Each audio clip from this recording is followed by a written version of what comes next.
बिस्मिल्लाहिर्रहमानिर्रहीम। आज हम क्रक्स ऑफ एजुकेशन से साइकोलॉजी वाला चैप्टर करने लगे हैं। तो स्टार्ट करने से पहले छोटी सी रिक्वेस्ट कि चैनल को सब्सक्राइब, लाइक और शेयर ज़रूर कीजिए। अल्लाह ताला आपको हामी नासिर हो, आपको कदम कदम पे तरक्कियाँ अता फ़रमाए, आपको लेक्चरार बनाए। तो चलते हैं जी अपने पहले क्वेश्चन की तरफ। तो क्वेश्चन नंबर 1 है जी, वो कहता है oldest school of thought of psychology. तो ये स्ट्रक्चरलिज्म है जी। हाँ, स्कूल ऑफ साइकोलॉजी, साइकोलॉजी के structuralism, behaviourism, functionalism, transpersonal psychology, humanist psychology, gestalt. तो ये इसके स्कूल ऑफ थाट्स हैं जी। 1 बाय 1 हम इनको बयान करते हैं। तो पहले स्ट्रक्चरलिज्म के बारे में कह रहा है कि जितने भी स्कूल ऑफ थाट हैं साइकोलॉजी के, तो उनमें जो सबसे ओल्डेस्ट है तो वो स्ट्रक्चरलिज्म है जी।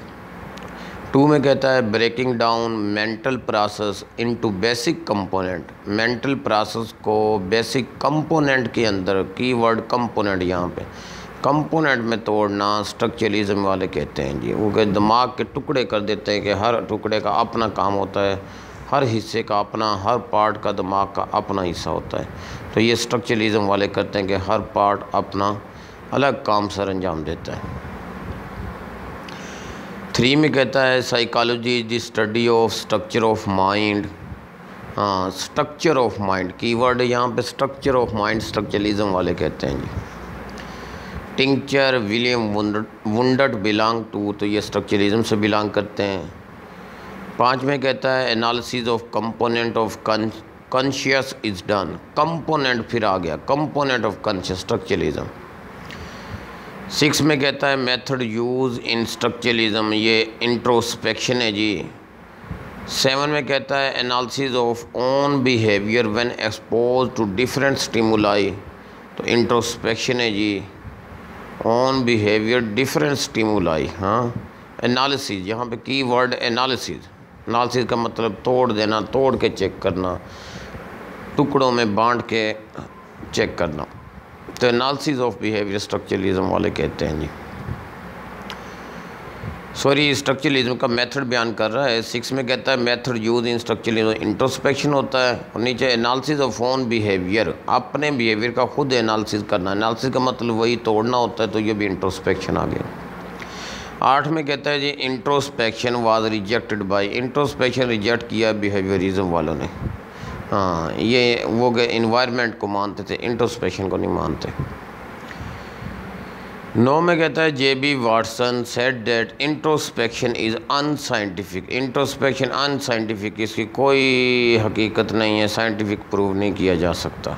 ये Watson, J.B. Watson said that introspection is unscientific. हाँ, वाटसन बिहेवियरिज्म का है ना, बिहेवियरिज्म वाले इसके अपोजिट थे जी, स्ट्रक्चरलिज्म। 10 में कहता है functionalism was against the school of psychology. Functionalism भी अगेंस्ट था कौन सी साइकोलॉजी, स्ट्रक्चरलिज्म के। 11 में कहता है what the mind function and how its function, कैसे माइंड काम करता है और क्या काम करता है, ये फंक्शनलिज्म वाले कहते हैं। 12 में कहता है function of mind is important then structure, structure के बजाय माइंड का फंक्शन इम्पोर्टेंट है, फंक्शनलिज्म वाले कहते हैं जी। William James is related to the school of thought, William James school of thought functionalism से बिलोंग करता है।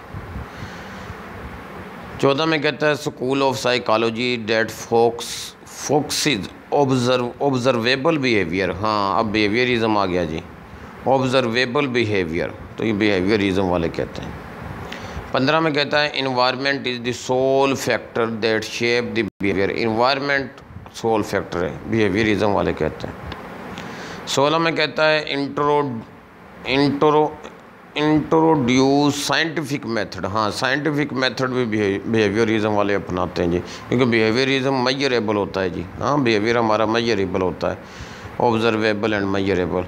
तो जो मेजरेबल हो उस पर हम साइंटिफिक मेथड अप्लाई कर सकते हैं।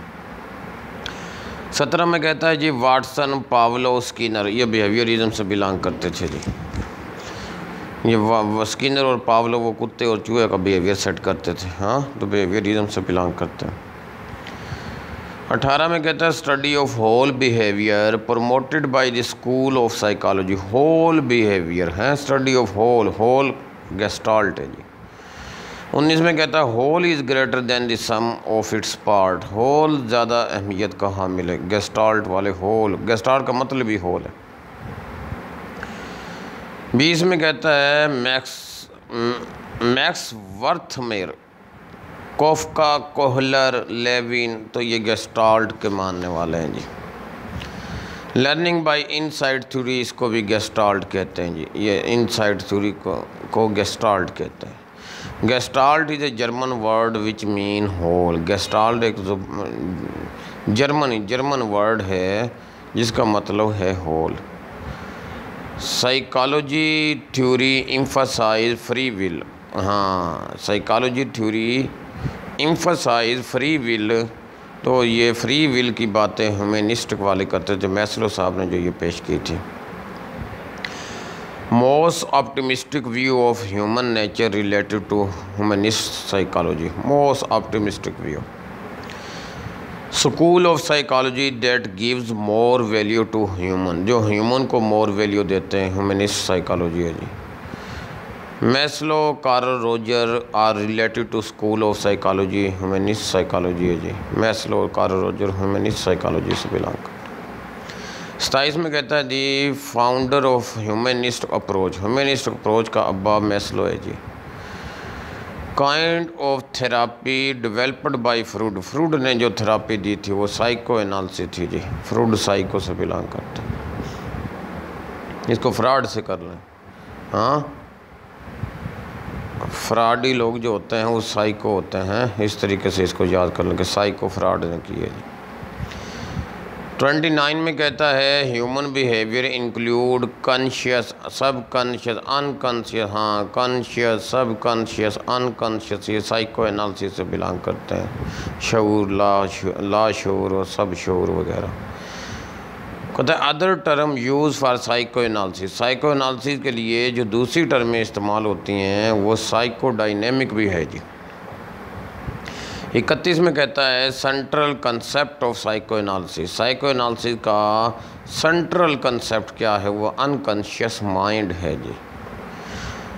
हाँ, आगे 32 में कहता है unconscious shape our personality behaviour. ये कौन कहता है हमारी पर्सनैलिटी बिहेवियर अनकॉन्शियस से बनते हैं, तो ये फ्रूड साहब कहता है जी। फ्रूड साइको एनालिसिस का था। नेक्स्ट पेज पे चलते हैं जी।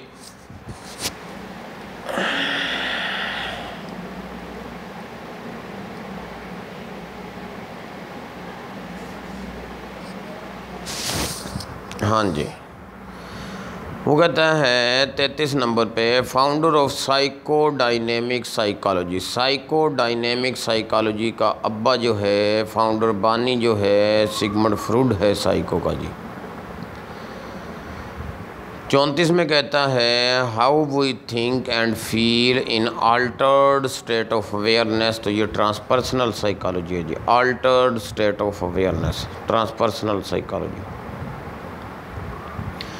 Study of mind and body relation. हाँ, माइंड एंड बॉडी रिलेशन, ये भी ट्रांसपर्सनल साइकोलॉजी है जी। हैं, दोनों को मिलाती है जो है, study of mind and body, दोनों का मतलब transpersonal psychology. Transpersonal mean beyond the personal. हाँ, अपनी ज़ात से दूर निकल के सोचना, ट्रांसपर्सनल। आगे वो कहता है 34 में ट्रांसपर्सनल साइकोलॉजी आल्सो कॉल्ड। ट्रांसपर्सनल साइकोलॉजी को फिर वो कहता है ट्रांसपर्सनल साइकोलॉजी। ठीक है जी, हर चीज़ अपने आप के बराबर होती है, ठीक हो गया। ट्रांसपर्सनल साइकोलॉजी, ट्रांसपर्सनल साइकोलॉजी। 38 में कहता है जी हु से मैन इज़ कॉन्शियस एनिमल। तो विलियम वुंडर्ट और जेम दोनों ही कहते थे जी। फंक्शन वाला, स्ट्रक्चरलिज्म वाला भी कहता था, फंक्शनलिज्म वाला भी कहता था कि इंसान जो है वो एक कॉन्शियस एनिमल है, शऊर रखता है। हु से man is social animal, social animal अपना ये अरिस्टोटल भाई कहता था। वो कहता है जी 40 पे हु वाज फर्स्ट साइकोलॉजिस्ट, पहला साइकोलॉजिस्ट भी अरिस्टोटल था और और ये साइंस का अब्बा भी है जी। हाँ, साइंस का अब्बा भी इसी को अरिस्टोटल को कहते हैं। आगे वो कहता है जी 41 में first book of psychology was written by, पहली बुक जो साइकोलॉजी की अरिस्टोटल ने लिखी थी और उसका नाम क्या था 42 में बता रहा है जी। Name of psychology book of Aristotle Peri Psyche थी जी, पेरीसाइकी। 43 में कहता है William James published book of psychology, 1895 में ये जेम भाई ने अरिस्टोटल को देखते हुए इसने भी अपनी एक किताब लिख दी है जी, प्रिंसिपल साइकोलॉजी। 1895 भी आ जाता है, 90 भी आ जाता है इसका साल। हाँ, तो ये जेम भाई यूएसए का था। हाँ, 44 में बता रहे father of psychology in USA, USA के अंदर जिसको साइकोलॉजी का अब्बा समझा जाता है वो विलियम जेम है जी। आगे वो कहता है जी father of experimental psychology, experimental psychology का अब्बा विलियम वुंडर था, क्योंकि इसने पहली लाइब्रेरी बनाई थी, इसलिए इसको लेबॉर्ट्री बनाई थी ना दुनिया में साइकोलॉजी के तजर्बे के लिए, इसलिए इसको कहा जाता है जी एक्सपेरिमेंटल साइकोलॉजी का अब्बा। आगे वो कहते हैं जी 46 में who establish world first lab of psychology, वही बात कर, दुनिया की पहली साइकोलॉजी की लैब ये विलियम वुंडर साहब ने बनाई थी। 47 में कहता है Wundt set up world first lab of psychology Leipzig, इसका कोई शहर है जी। हाँ, लिपजिंग यूएसए का, उसके अंदर बैठ के इसने 1897 में है पहली लेबॉर्ट्री का सेटअप बनाया था। 1879 में 79 में। और जेम साहब ने कुछ जो था ये विलियम जेम, इसी का भाई, ये भी विलियम वो भी विलियम। हाँ, उसने जो बनाया अपनी बुक बनाई थी 1895, 90 भी आ जाता है अपना और 95 भी आ जाता है, 189 दोनों में आता है जी, 189 डिजिट। हाँ, विलियम जेम में भी आता है, वुंडर्ट में भी आता है, बाकी तरतीब आगे पीछे कर लेना। 1879 में इसने बना दिए अपना वुंडर्ट साहब ने, और जेम साहब ने अपनी किताब लिख दी है 1895 में। आगे चलते हैं जी 48 में कहता है why age of child, why age तो ये अर्ली चाइल्डहुड को कहते हैं जी, और गेंज एज ये लेट चाइल्डहुड को कहते हैं जी। आगे चलते हैं जी 50 में कहता है excited state arising in response to stimuli. हाँ, स्टिमुलाई से जो आपके अंदर एक्साइटेड हो जाते हैं आप, तो एक्साइटेड हालत को इमोशन कहते हैं जी। हाँ, इमोशन में आ जाते हैं आप, एक्साइटेड हो जाते हैं, तहरीक, जज्बा, उभार, वलवला आ जाता है आप में, है तो इसको इमोशन कहेंगे। 51 में कहता है जी word emotion is drive from a Latin word emovere, और इमूवर का क्या मतलब है, वो कहता है टू एक्साइट, स्ट्रिप अप, हाँ, उभार, जज्बा, वलवला, जोश, इमूवर का मतलब जी लातीनी ज़ुबान है। हाँ, आगे चलते हैं जी 53 में वो कहता है emotion raise abruptly but die slowly. हाँ, इमोशन जल्दी आ जाता है लेकिन जाता आस्ता आस्ता, जैसे हमें गुस्सा आ जाता है, गुस्सा तो फ़ौरन आ जाता है, छोटी सी बात पे भी हम अकड़ जाते हैं, लेकिन हमारी अकड़ाहट जो होती है वो आहिस्ता आहिस्ता ख़त्म होती है, अचानक नहीं होती जी, मेहनतें तरले करने पड़ते हैं सेट करने के लिए। ठीक हो गया जी। आगे चलते हैं जी 54 में कहता है which is master emotion, master emotion fair है जी, डर है। हाँ, ये सब का अब्बा है, मास्टर है जी, फिर डर, सारे डरते हैं किसी न किसी चीज़ से, तो ये मास्टर हो गया जी। आगे वो कहता है जी 55 में limbic system is often called, limbic system को इमोशनल ब्रेन कहते हैं जी, लिम्बिक सिस्टम इमोशनल ब्रेन। आगे चलते हैं जी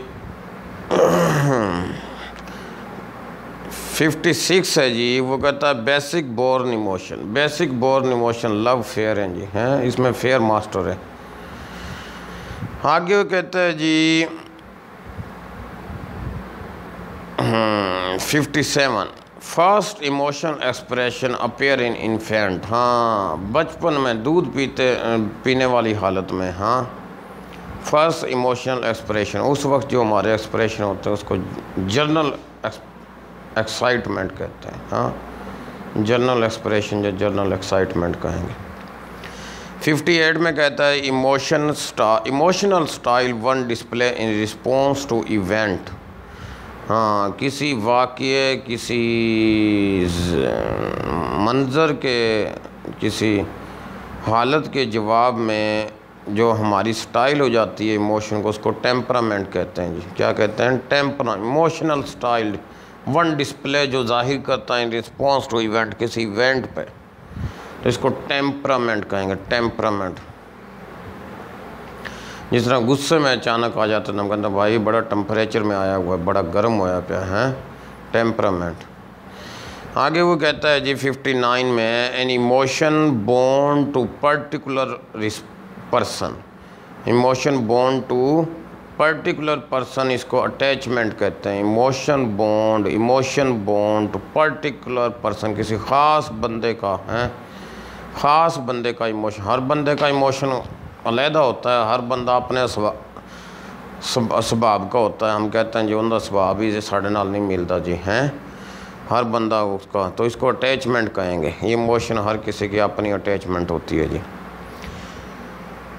60 में कहता है जी word moral is drive from a Latin word mos, emotion जो है वो इमूवर से है, इमूवर का मतलब है एक्साइट से ट्रिप अप, और ये जो मोरल है ये मोस से, और मोस का मतलब है मैनर हैबिट, तो तरीके। हाँ आगे वो कहता है जी 62 में no clear cut answer regarding morally correct action, no clear cut answer, कोई क्लियर कट आंसर नहीं है मोरली करेक्ट एक्शन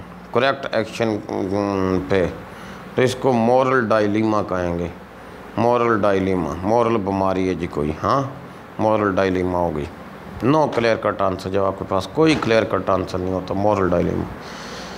63 में कहता है वर्ड साइकोलॉजी इज ड्राइव्ड, कहाँ से लिया गया है? ग्रीक वर्ड से, पी वाला लफ्ज़ है ना, पी वाले ज़्यादातर हमेशा नहीं, ज़्यादातर ग्रीक है। 64 में कहता है जी मूड आर फॉर्म्ड, मूड बन जाते हैं ड्यूरिंग अडल्टहुड, हाँ अडल्टहुड में मूड बनते हैं तो फिर सेट नहीं होते जी, हैं बड़े मुश्किल होते हैं, तो मूड हमारे अडल्टहुड में जाके बनते हैं।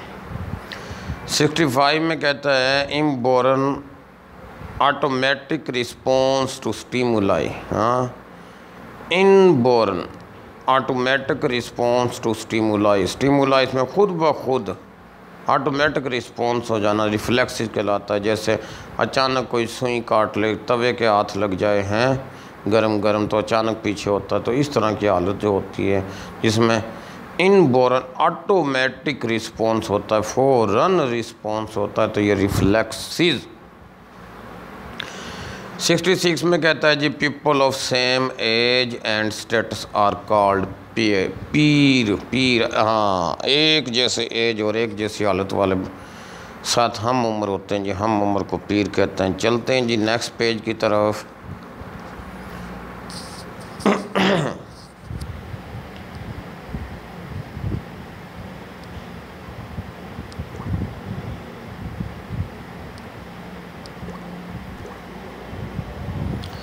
हाँ जी नेक्स्ट पेज है जी 67 नंबर क्वेश्चन है जी। कहता है action that show respect and caring of other, हाँ ऐसा अमल जो रिस्पेक्ट और केयरिंग, दूसरे की हिफाजत, दूसरे का एहतराम शो करे।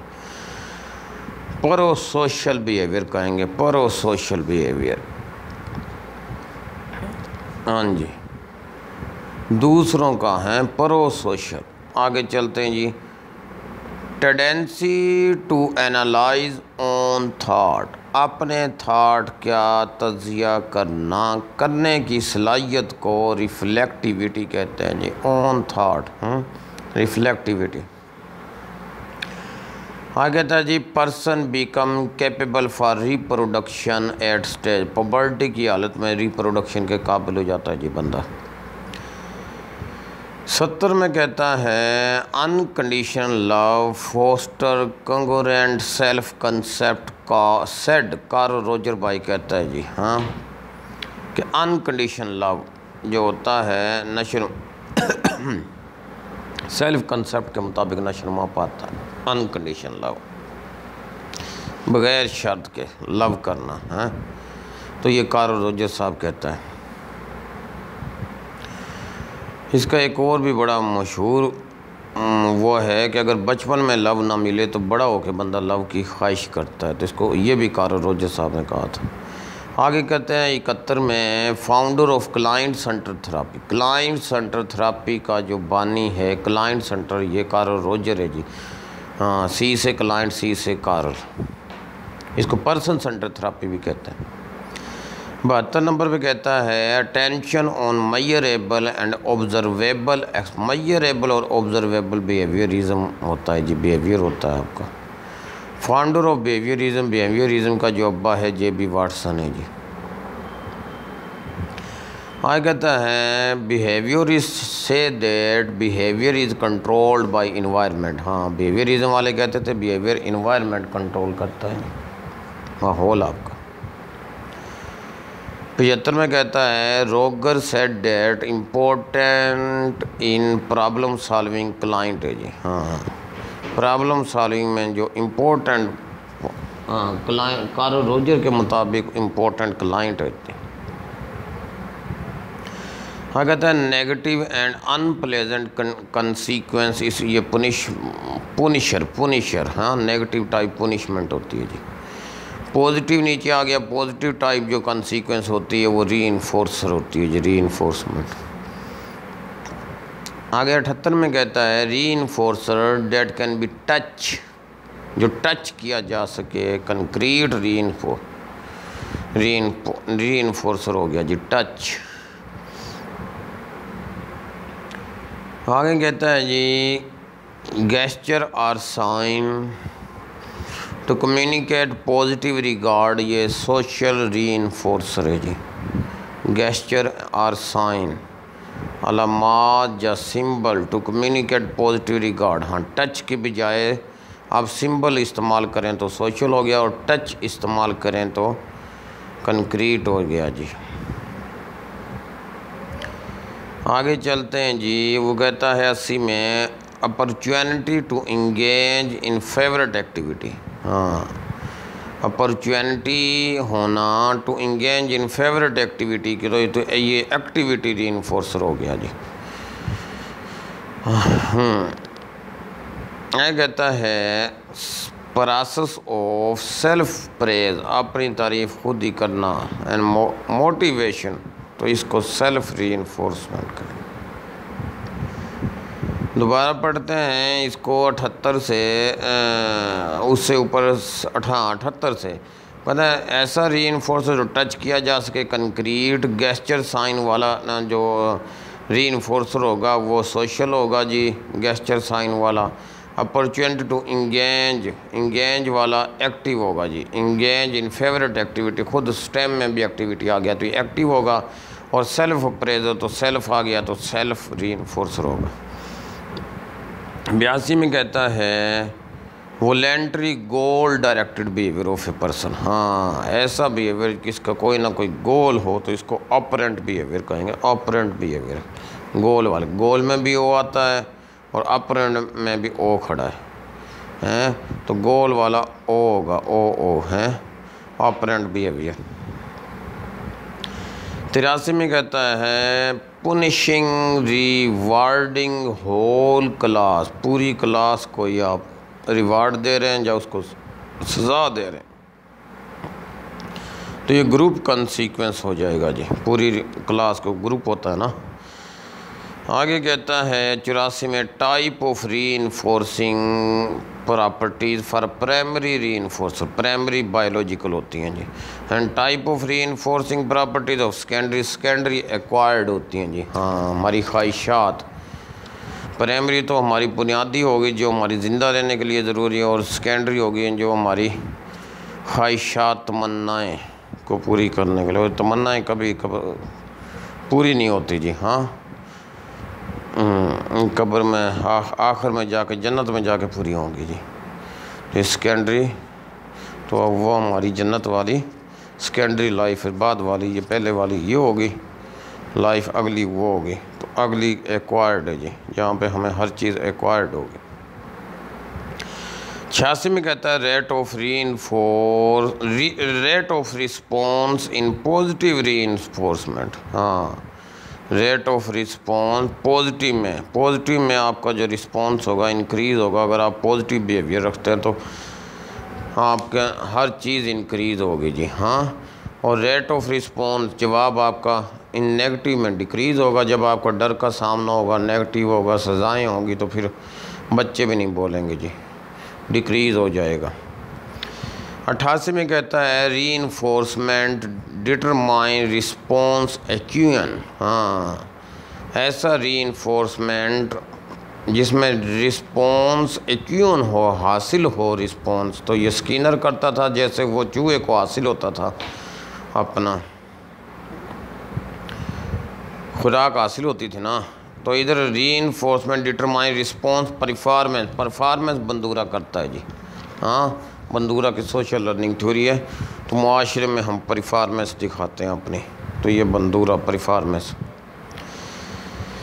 है। आगे चलते हैं जी। वो कहता है 90 पे कहता है state that energise direct and sustain behaviour. हाँ, एनर्जाइज हो, डायरेक्ट हो और सस्टेन बिहेवियर हो, तो ये मोटिवेशन है जी। एनर्जाइज तहरीक, डायरेक्ट सिमा, सस्टेन बिहेवियर मोटिवेशन है जी। मोटिवेशन के तरीके, मोटिवेशन फॉर इनर प्लेयर तो intrinsic, and motivation for external reward तो एक्सट्रिंसिक। 93 में कहता है punishment is an example of punishment, बाहर से मिलती है तो एक्सट्रिंसिक हो जाएगा। 94 में कहता है motivation related to activity that are their own, तो ओन तो इंट्रिंसिक होती हैं जी। 85 में कहता है stimulus is necessary for response, तो ये क्लासिकल कंडीशनिंग, स्टिमुलस नेसेसरी है। Change in behaviour due to reinforcement, तो ये ऑपरेंट कंडीशनिंग री इन्फोर्समेंट है। आगे 97 में कहता है stimulus play dominant role classical में, और आगे कहता है 98 रिस्पॉन्स प्ले डोमिनेंट रोल, तो ये ऑपरेंट कंडीशनिंग में। थारनडाइक ने शमूलियत की थी स्किनर भाई के साथ, तो ये ऑपरेंट कंडीशनिंग है। और behaviour is related to particular stimulus के साथ जो बिहेवियर होता है, बिहेवियर, हाँ बिहेवियर ये ऑपरेंट बिहेवियर, रेस्पोंडेंट बिहेवियर। हाँ, ऐसा बिहेवियर जो पर्टिकुलर स्टिमुलस, किसी ख़ास स्टिमुलस के साथ जुड़ा हो, उसको ऑपरेंट बिहेवियर कहेंगे जी। चलते हैं जी नेक्स्ट पेज पे।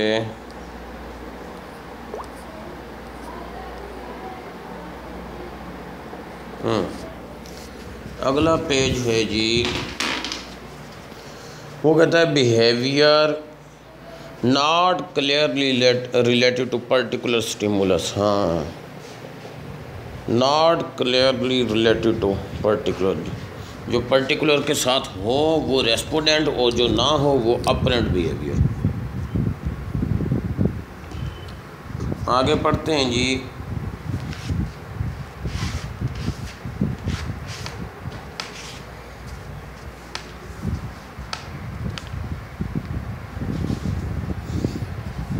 हाँ जी, वो 102 है जी। 102 में कहता है use of consequence to strength behaviour, जो बिहेवियर को स्ट्रेंथ करे, री इन्फोर्समेंट।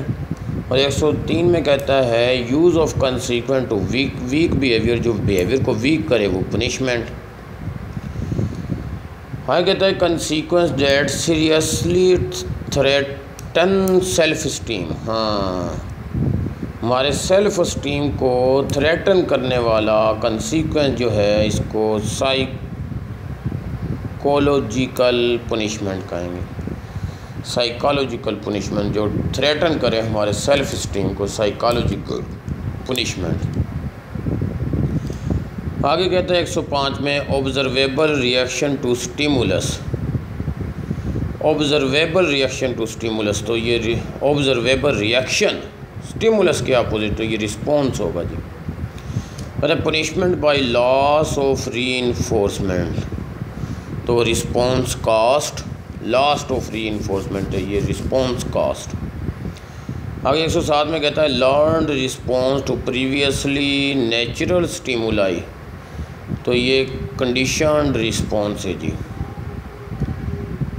एंड कहता है response evoke by condition stimulus, तो ये कंडीशन रिस्पॉन्स हो गया जी। अगर कहता है response evoke by an stimulus without period learning, तो अनकंडीशन रिस्पॉन्स हो गया जी। कहता है स्टिमुलस इवोक पर्टिकुलर रिस्पॉन्स, तो ये कंडीशन स्टिमुलस हो गया जी। The stimulus evoke without period learning, तो ये अनकंडीशन स्टिमुलस हो गया जी। And stimulus that produce no response, तो ये नेचुरल स्टिमुलस हो गया। आगे कहता है gradual display of the acquired response. हाँ, एक्वायर्ड जो आपने हासिल कर लिया है रिस्पॉन्स, उसको ऐसा ऐसा बतदरीज कम होना एक्सटिंक्शन कहलाता है जी। आगे कहता है जी behaviour modification based on behaviourist theory, तो अप्लाइड बिहेवियर एनालिसिस कहलाता है। Behaviour modification based on behaviourist theory, जो बिहेवियरिस्ट थ्योरी पे हमारा बिहेवियर मॉडिफाई करता है उसको अप्लाइड बिहेवियर एनालिसिस कहते हैं। Pavlov describe the learning process classical और Skinner describe the learning process operant conditioning. 117 में कहता है who said behaviour affected by positive rein, positive rein, तो ये स्किनर कहता था कि पॉजिटिव रीन हमारा बिहेवियर अफेक्ट होता है। आगे कहता है drug that speed up function of nervous system, तो इसको स्टिमुलेंट कहेंगे, स्टिमुलेंट। आगे कहते हैं founder of rational emotive behaviour therapy REBT, इसको अल्बर्ट इलिस, इसका फाउंडर है जी अल्बर्ट इलिस। REBT का रेशनल इमोटिव बिहेवियर थेरापी। आगे वो कहता है रिमूविंग नहीं 120 है जी therapy change irrational and dogmatic cognition. Irrational और डोगमेटिक कॉग्निशन को चेंज करने वाली थेरापी REBT है जी, रेशनल इमोटिव बिहेवियर थेरापी। आगे वो कहता है जी removing student from situation which reinforce misbehaviour, इसको टाइम आउट कहते हैं। आगे कहता है removing disruptive student from the class until behave normal, तो time out. Removing of all the reinforcement, time out, तो भाई जितने भी रिमूविंग वाले सारे टाइम आउट है। आगे कहते हैं जी 124 में total length of time of the class, तो ये schedule time, total time class का। Amount of class time devoted for teaching, जो टीचिंग के लिए होता है वो allocated time. And amount of allocated time each student focus in the class, ये इंगेज टाइम, बच्चे का टाइम इंगेज टाइम, उस्ताद का टाइम एलोकेटेड टाइम, और टोटल टाइम शेड्यूल टाइम। 127 में कहता है mental pattern, mental pattern, mental pattern को स्कीमा कहते हैं। पढ़ते हैं जी 127 को, mental pattern that guide behaviour, तो स्कीमा बेसिक मेंटल स्ट्रक्चर, फिर ऊपर पैटर्न नीचे स्ट्रक्चर, बात वही है। बेसिक में mental structure that organise interpret information, तो ये भी स्कीमा। और नीचे कहता है जी organise cluster of knowledge about particular event, तो ये भी स्कीमा। ऑर्गेनाइज वही स्ट्रक्चर ही बन गया ना, तरतीब लगा हुआ, क्लस्टर ऑफ नॉलेज स्कीमा। कहता है general cognitive ability related to IQ, इसको G फैक्टर कहते हैं जी। जनरल कॉग्निटिव, जनरल को G, general G, general cognitive ability related to IQ G factor. कहता है natural occurring change over time, natural occurring change over time, तो ये maturation कहलाती है, जो नेचुरली अकर होती है टाइम के साथ साथ। हाँ कहता है 132 में score based on standard deviation. Standard deviation पे जो स्कोर होते हैं उनको स्टैंडर्ड स्कोर कहेंगे। Standard deviation, standard score. आगे 133 में कहता है study session with rest period. Study session rest period के साथ, तो ये डिस्ट्रीब्यूटिव प्रैक्टिस कहेंगे। हाँ, study session with rest period. हाँ, रेस्ट पीरियड में जो आप स्टडी करते हैं तो ये डिस्ट्रीब्यूटिव प्रैक्टिस। अगर study session with single extended period तो ये मेस्ट रेस्ट वाला हो गया जी डिसरप्टिव, और सिंगल हो गया जी मेस्ट प्रैक्टिस। चलते हैं जी नेक्स्ट पेज पे।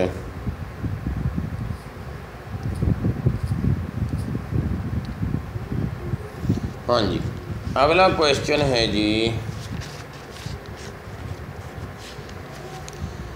वो कहता है ऑब्जर्व, हाँ नहीं, over protected child will tend to display, तो ये अग्रेशन शो करेगा। Over protected child. आगे कहता है aggression that involve the physical attack, जो फिजिकल अटैक अग्रेशन करे, लड़ाई हो जिसमें फिजिकल अटैक हो, तो इसको कहेंगे overt aggression. Deliberate aggression against other to obtain desire goal, तो ये प्रोएक्टिव अग्रेशन, डिलिबरेट प्रोएक्टिव। आगे कहता है जी अग्रेसिव रिस्पॉन्स टू फ्रस्ट्रेशन, तो ये हो जाएगा रिएक्टिव अग्रेशन। फ्रस्ट्रेशन रिएक्टिव, मायूसी वाला, तो रिएक्टिव अग्रेशन। आगे कहता है जी एक्शन डेट हार्म अदर, जो दूसरे को नुकसान पहुँचाए ऐसा अमल, moral transgression, moral harm other, moral transgression. Next चलते हैं जी action that violate culture expectation, culture की एक्सपेक्टेशन को वायलेट करेगा, तो कन्वेंशनल ट्रांसग्रेशन का है, कन्वेंशनल ट्रांसग्रेशन। ठीक हो गया। आगे कहते हैं जी सेंस ऑफ 141 में sense of concern for future generation. Future generation को ये जनरेटिविटी हो गया। हाँ कहता है interpretation of sensory information, interpretation of sensory information, तो ये आ जाएगा परसेप्शन। सेंसरी इंफॉर्मेशन से जो इंटरप्रिटेशन होती हैं जी। आगे कहता है our perception about our self, हमारी परसेप्शन हमारे लिए, सेल्फ कंसेप्ट। आगे कहता है memory that hold information original form, तो ये सेंसरी मेमोरी, क्योंकि ये बहुत कम लम्हे के लिए होती है, यानी आपने देखा और उसी वक्त आपके दिमाग में जो आ गया देखते हुए ही। आगे वो कहता है जी memory that hold information for only an instant, instant कहते हैं बहुत कम लम्हा, तो ये सेंसरी मेमोरी। आगे कहता है जी memory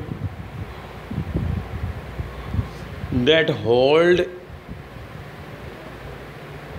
memory hold information for few second, जो फ्यू सेकंड के लिए हो तो वो अपना working memory.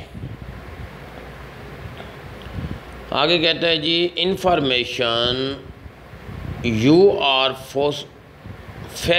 Focusing on that moment, तो वर्किंग मेमोरी ये भी। हाँ, information you are focusing on that memory, working memory. Other name of working memory, इसको शॉर्ट टर्म मेमोरी कहते हैं। आगे 149 में कहता है memory hold information for permanent fashion, तो लॉन्ग टर्म मेमोरी। आगे कहता है मेमोरी फॉर मीनिंग, तो ये मीनिंग वाली सीमेंटिक होती है जी। आगे कहता है जी वीकिंग ऑफ मेमोरी ओवर टाइम, तो डिके होता है जी वक्त के साथ साथ ख़त्म होना। आगे कहता है combination of visual and auditory memory, तो ये फ्लैश बल्ब जिसमें दोनों आ जाएं, फ्लैश बल्ब मेमोरी। आगे कहता है auditory stimuli is held as memory, auditory सुनने वाली, तो ये echoic memory, and visual stimuli is held in memory, तो ये आइकॉनिक, वो इकोइक, ये आइकॉनिक मेमोरी, आई से आँख, विजुअल। हाँ 155 में कहता है memory part temporary hold sensory information. हाँ जो सेंसरी इंफॉर्मेशन को कुछ देर के लिए रखती है वो सेंसरी रजिस्टर कहलाता है जी। सेंसरी रजिस्टर विजुअल इंफॉर्मेशन जो विजुअल के लिए हो वो आइकॉनिक सेंसरी, और नीचे कहता है सेंसरी रजिस्टर ऑडिटरी के लिए जो हो वो echoic sensory memory, sensory register. आगे कहता है 158 में divide large information into small piece for easy remembrance, तो ये चुंकिंग कहलाता है, लार्ज को टुकड़ों में बांटना, चुंकिंग। आगे वो कहता है inability to retrieve learned information, तो ये फॉरगेटिंग कहलाता है जी, वापस ना लाना। आगे कहता है amnesia is related to memory loss, amnesia को मेमोरी लॉस कहते हैं जी। अगर unable to remember thing at the age of 3 year और लेस, तो ये इन्फेंटाइल अमनेशिया कहलाता है जी। Unable to remember thing at the age 3 year और लेस, तो इन्फेंटाइल अमनेशिया। आगे 163 में कहता है जी chemical message in body are sent by, तो सिनाप्सिस से सेंड होते हैं जी। Chemical message in body synapsis नहीं, tiny space between two neuron, tiny space को सिनाप्सिस कहते हैं, और केमिकल मैसेज इन बॉडी ये भी सिनाप्सिस ही कहलाता है जी। आगे 164 में कहता है difference in ability in student at particular age. हाँ ख़ास एज पे डिफरेंस होना ये इंडिविजुअल डिफरेंस कहलाता है। अगर Pioneer who identify individual difference, तो ये फ्रांसिस गाल्टन था जी। इसको लाल्टन से याद कर लें, लाल्टन से हम रात के अंधेरे में इंडिविजुअल ढूंढते हैं, तो ये इस तरह याद कर लो, इंडिविजुअल के लिए लाल्टन है जी, गाल्टन। हाँ आगे वो कहता है जी organise group of similar action or thought, तो ये स्कीमा होता है जी। Organise group of similar action or thought, schema, organise पीछे भी हम पढ़ के आए। आगे 183 में कहता है intensive working with expert to complete complex task, तो ये अप्रेंटिसशिप कहलाता है। हाँ इंटेंसिव वर्किंग विद एक्सपर्ट के साथ to complete complex task, apprenticeship. आगे the way one think about the information, हाँ वो तरीका, वो रास्ता जिस पे चल के कोई बंदा सोचता है अबाउट इंफॉर्मेशन को कग्नेटिव प्रोसेस कहेंगे। इंफॉर्मेशन आ गया तो दिमाग के साथ, तो ये कग्नेटिव आ जाएगा जी। हाँ जी अगले पेज पे आ जाओ जी। वो कहता है experience of shaping the same bad feeling of other. हाँ same bad feeling of other empathy कहलाता है जी। वैसा ही करना जैसे दूसरा बुरा करता है, आपको वैसा ही तजर्बा रखना। Ability to feel what other feel, जो दूसरे फील करें आप भी वही फील करें, एम्पैथी। अगर diagram represent student understanding of concept, हाँ स्टूडेंट अंडरस्टैंडिंग ऑफ कंसेप्ट को इसको डायग्राम रिप्रेजेंट करते हैं, उसको कंसेप्ट मैपिंग कहेंगे। Occurring of 2 or more than 2 event at same time, तो ये कंटिग्यूटी, दो या दो से ज़्यादा। आगे कहते हैं जी ability to make rational decision, rational decision critical thinking कहलाता है जी। Ability to make rational decision critical thinking. Rationals को इसको रिलेटिव समझ लें, रिलेटिव को अक्सर हम क्रिटिकली करते रहते हैं उनके ऊपर, तो ये क्रिटिकल थिंकिंग रैशनल वाली। आगे कहता है जी thinking backward from end to beginning, ऊपर से नीचे एंड से पीछे, तो रिवर्सिबल थिंकिंग। आगे वो कहता है जी thinking is in variety of direction on single, हाँ एक नुक्ते पे मुख्तलिफ पहलुओं से देखना, यानी नुक्ते से मुख्तलिफ पहलू देखना। डाइवर्जेंट थिंकिंग और getting knowledge from various direction से हासिल करना कंक्लूजन एक पॉइंट, तो ये कन्वर्जेंट थिंकिंग कहलाएगा। 177 में कहता है person who demonstrate behaviour of other, जो दूसरों के बिहेवियर को डिमॉन्स्ट्रेट नहीं, पर्सन जो डिमॉन्स्ट्रेट करे, शो करे बिहेवियर दूसरों के लिए, वो मॉडल होता है जी। जैसे हुजूर सल्लल्लाहु अलैहि वसल्लम हमारे लिए मॉडल हैं जी, उनकी हर एक अदा, हर एक अमल, हर एक बात उनकी हमारे लिए सर आँखों पे जी मॉडल है हमारा। 178 में कहता है जी observing and imitating other behaviour, हाँ तो ये मॉडलिंग होगा जी, observing and imitating other behaviour. अगर demonstrating how to think and do a task, तो ये कॉग्निटिव मॉडलिंग है जी। Demonstrate how to think and do a task, cognitive modelling. अगर instruction one give itself to perform complex behaviour, ये self instruction कहलाएगा जी। Instruction one give itself, अपने आप को जो देता है, सेल्फ अपने आप को जो हिदायत हम खुद देते हैं, होन में सीधा हो जाएगा, होन में नहीं करना, तो ये सेल्फ इंस्ट्रक्शन है जी। आगे कहता है observing and recording on behaviour, अपने बिहेवियर को खुद ही रिकॉर्ड करना कि मैं क्या करने लगा हूँ, क्या करने जा रहा हूँ, तो ये self monitoring. Judgement of on performance, अपनी परफॉर्मेंस को खुद चेक करना कि मैं कितना पानी में हूँ, सेल्फ एवेल्यूएशन, जजमेंट।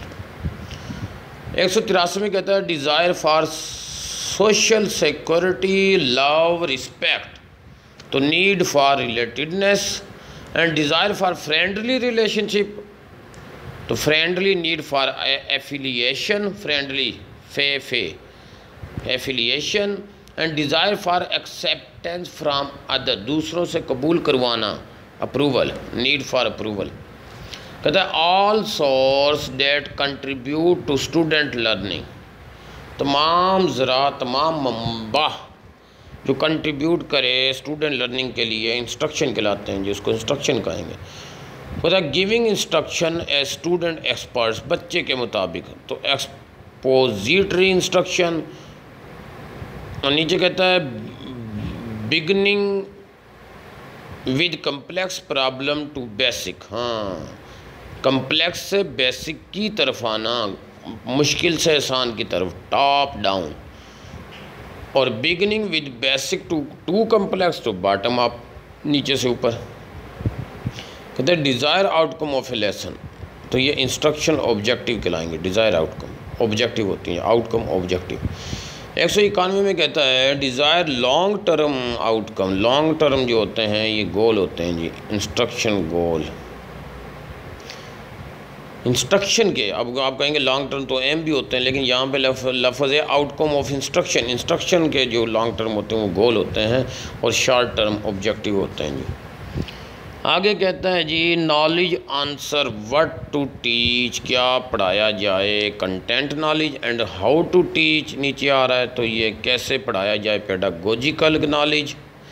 आगे कहता है ability to think and solve problem without other help, दूसरे की मदद के बगैर, self regulation. Meaning of locus location. आगे कहता है जी promoting without considering the achievement, तो ये social promotion, promotion without considering the achievement, promotion without considering the achievement, तो ये social promotion. And student tutor by another student of same age, तो same age आ गया, पेयर ट्यूटरिंग। आगे कहता है student of same age that turn, यहाँ पे कीवर्ड है टर्न ट्यूटर ट्यूटरी, रेसिप्रोकल, कभी ट्यूटर बन जाना, कभी खुद ट्यूटरी बन जाना, तो ये रेसिप्रोकल ट्यूटरिंग। कहता student of same age younger student tutor by older, छोटे बच्चे बड़ों से हैं, तो ये क्रॉस एज ट्यूटरिंग। आगे कहता है ability to succeed despite many risk factor, तो ये हो जाएगा जी रेजिलियंस। दोबारा पढ़ते हैं एबिलिटी सलाहियत टू सक्सीड, कामयाब होने की, डिस्पाइट मैनी रिस्क, बहुत सारे फैक्टर रिस्क हैं जी। जैसे हम अभी पीपीएससी की तैयारी कर रहे हैं तो रिस्क होता है, नहीं होता। अब तो कोई ज़्यादा ही लंबा रिस्क हो गया। इस दफ़ा PPSC ने बार बार कैंसिल किए जा रहा है, बार बार आगे किए जा रहा है। 2020 से शुरू हुआ है और 21 ख़त्म होने को है, अभी तक इम्तिहान नहीं हो रहा, तो रिस्क बढ़ गया यहाँ पे। तो ये रेजिलेंस की हालत में हैं जी हम। फिर आगे चलो आज इतना ही करते हैं जी, 200 तक, बाकी 200 रह गए हैं इंशाल्लाह, वो फिर नेक्स्ट वीडियो में इंशाल्लाह आपको शेयर किया जाएगा। दुआ में याद रखिएगा। अल्लाह ताला आपको कामयाबियाँ अता फ़रमाए। मेरे लिए भी दुआ करना और मेरा एक छोटा सा काम करना, लाइक शेयर और सब्सक्राइब ज़रूर करना। ओके जी, अल्लाह हाफ़िज़।